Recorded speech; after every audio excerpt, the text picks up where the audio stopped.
Down at the picket line for us. Morning, Alice. Hi there, good morning. Yes, I'm here outside the picket line with a lot of people who are very much struggling with the cost of living, an issue that we've spoken a lot on GBNews, and for a lot of the refuse collection workers here, many of them are struggling with the cost in living. And I'm joined here by the regional officer for Unite, Steve Edwards. Steve, thanks for joining me. I mean, firstly, let's just get this on, put this on the table here, that the salaries for a lot of the people we are talking here is well below the average UK salary, and it's unsurprising that many of them are struggling with the cost of living. Yeah, that's correct. I mean, that people feel they really do need to take action to try and survive, really. The sort of salaries we're talking about here, around about 22,500 for loaders, refuse loaders, going to around about 30,000 for HGV drivers. But living in London on that sort of salary is a massive struggle. We've seen over the last year, private rents have gone up 15%. A lot of our members here are from this borough. They rent privately. Those rents have gone up 15% or more. Energy prices, we all know what's happening with those, 54% initially and up to 80% more in the recent announcement. So it's got to a point now where we have to demand a decent pay offer from the employer. Even though this is a local council, without a sustainable workforce, we can't deliver the services that these guys and girls are delivering, yeah.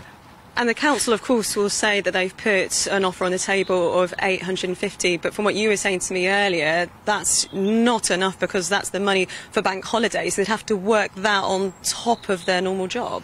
Yeah, basically, without doing the overtime. So, for instance, if our members went on holiday with their family for the Easter weekend, missed 2 of those bank holidays, they wouldn't get those £100. So it's £100 for each bank holiday. So, unfortunately, the council's not put across an accurate picture of what that offer is. Our definition of a pay rise is you actually are getting more than you was the previous day. If someone says you're going to get more than you did the previous day, but you just need to work an extra day, or you need to work weekends, or you need to work the bank holidays, and we'll give you something for that, that is not our definition of a pay rise. And it's not substantial enough to really make a dent in what our guys and girls are facing out there. Now, of course, for people who live in the Newham area, they've got their rubbish piling up. I mean, it's not an ideal situation, not only for the people who are out here protesting in the rain, but also for people who live in the area. Yeah, no, I totally agree. And we have apologised, and we do apologise again. But yesterday we had a march through Newham. We went to the Newham Town Hall, we marched through East Ham Market, and the support for us was amazing. People were tooting their horns, residents understand.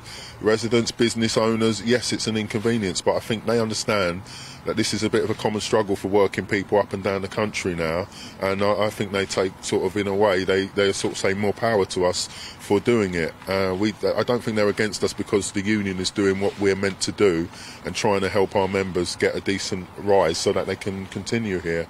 No. Well, look, Steve, thanks very much for letting me come along this morning. Really appreciate it. I think it gives you a flavour there of some of the frustration that many of the refuse collection workers are feeling here in Newham. I'm going to be out and about in the borough today, speaking to a lot of people about the cost of living crisis.